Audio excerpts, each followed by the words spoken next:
Segunda Tesalonicenses. Esta carta fue escrita por el apóstol Pablo.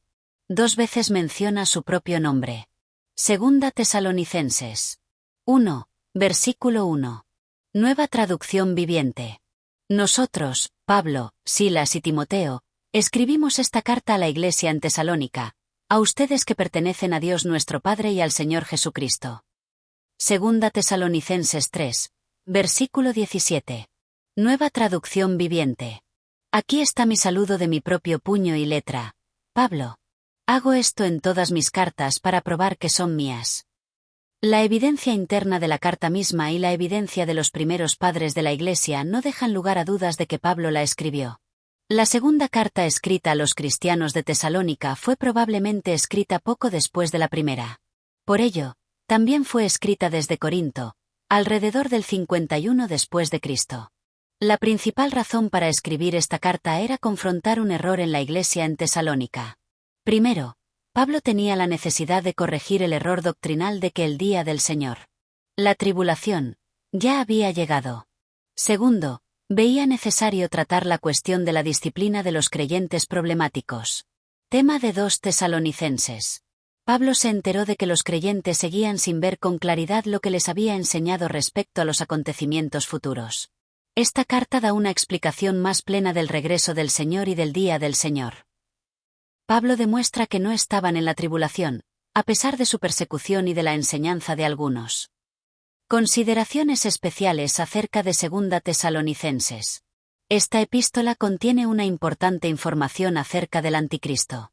Él es un hombre que llegará a ser un gran líder político en los últimos días, siendo la figura humana dominante en el período de la tribulación.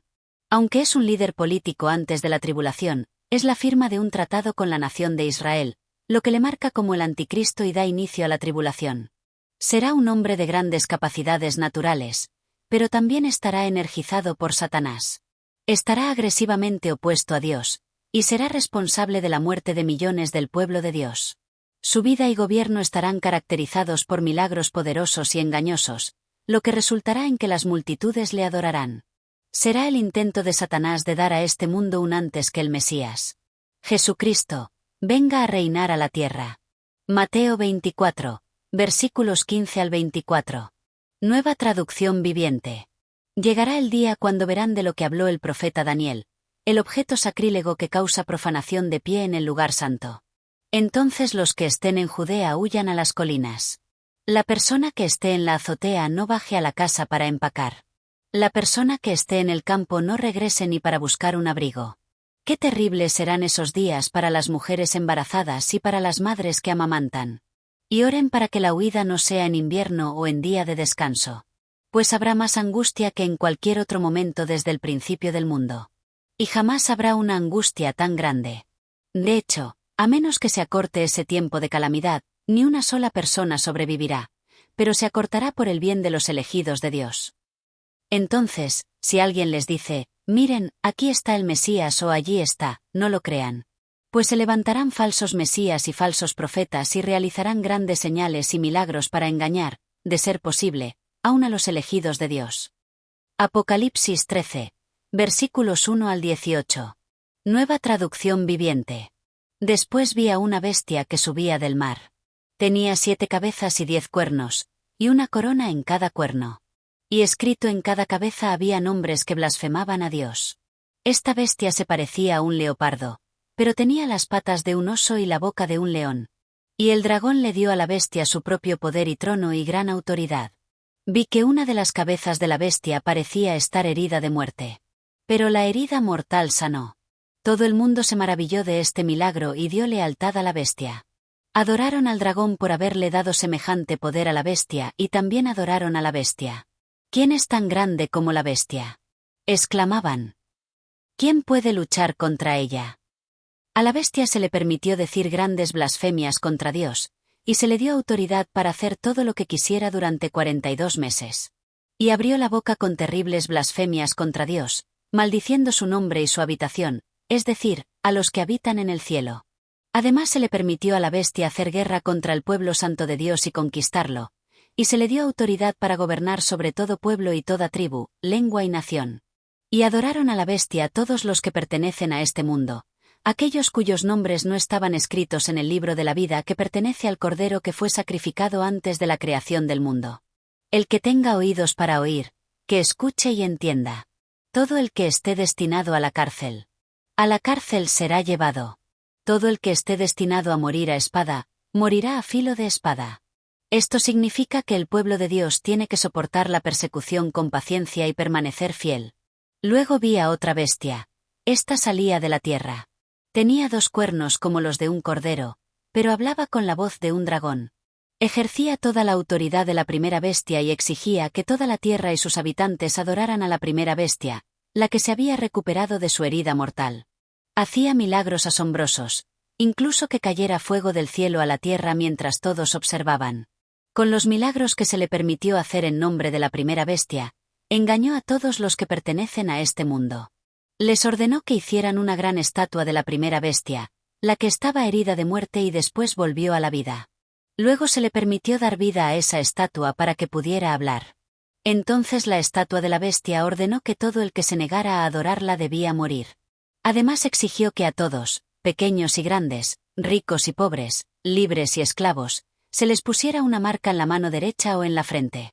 Y nadie podía comprar ni vender nada sin tener esa marca, que era el nombre de la bestia o bien el número que representa su nombre. Aquí se requiere sabiduría. El que tenga entendimiento, que resuelva el significado del número de la bestia, porque es el número de un hombre. Su número es 666. Apocalipsis 17, versículos 12 al 17. Nueva traducción viviente. Los 10 cuernos de la bestia son 10 reyes que todavía no han subido al poder, pero estos serán designados como reyes por un breve momento para reinar junto con la bestia. Los 10 estarán de acuerdo en entregarle a la bestia el poder y la autoridad que tienen. Irán juntos a la guerra contra el Cordero, pero el Cordero los derrotará porque Él es el Señor de todos los señores y el Rey de todos los reyes. Y los que Él ha llamado y elegido y le son fieles, estarán con Él. Luego el ángel me dijo: las aguas donde la prostituta gobierna representan grandes multitudes de cada nación y lengua. Tanto la bestia escarlata como sus 10 cuernos odian a la prostituta. La desnudarán, comerán su carne y quemarán con fuego lo que quede de ella. Pues Dios les ha puesto un plan en la mente, un plan que llevará a cabo los propósitos de Dios. Ellos estarán de acuerdo en entregarle a la bestia escarlata la autoridad que tienen, y así se cumplirán. Las palabras de Dios. Instrucciones tocante a las cosas futuras. Una explicación acerca de la persecución presente. Aunque esta carta es menos personal que la primera, con todo Pablo da unas palabras de acción de gracias, expresando reconocimiento por su creciente fe. Segunda de Tesalonicenses 1, versículos 3 al 4, nueva traducción viviente. Amados hermanos, no podemos más que agradecerle a Dios por ustedes, porque su fe está floreciendo, y el amor de unos por otros, creciendo.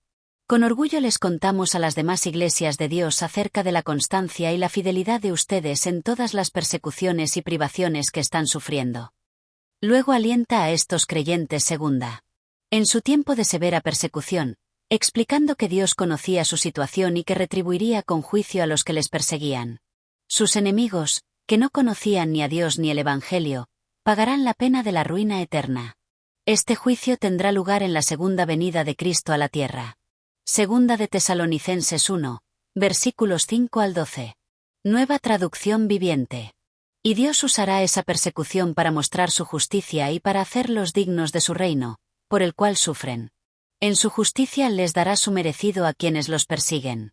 Y Dios les brindará descanso a ustedes que están siendo perseguidos y también a nosotros cuando el Señor Jesús aparezca desde el cielo.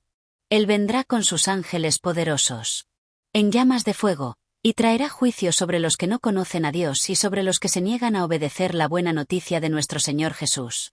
Serán castigados con destrucción eterna, separados para siempre del Señor y de su glorioso poder. Aquel día cuando Él venga, recibirá gloria de su pueblo santo y alabanza de todos los que creen. Esto también los incluye a ustedes, porque creyeron lo que les dijimos acerca de Él. Así que seguimos orando por ustedes, pidiéndole a nuestro Dios que los ayude para que vivan una vida digna de su llamado. Que Él les dé el poder para llevar a cabo todas las cosas buenas que la fe los mueve a hacer. Entonces el nombre de nuestro Señor Jesús será honrado por la vida que llevan ustedes, y serán honrados junto con Él. Todo esto se hace posible por la gracia de nuestro Dios y Señor, Jesucristo. Razonamientos acerca del día del Señor. Los creyentes de Tesalónica se sentían abrumados por la idea de que la tribulación ya había empezado. Aparentemente, algunos empleaban al mismo Pablo como fuente de esta idea. Segunda de Tesalonicenses 2, versículo 2. Nueva traducción viviente. No se dejen perturbar ni se alarmen tan fácilmente por los que dicen que el día del Señor ya ha comenzado.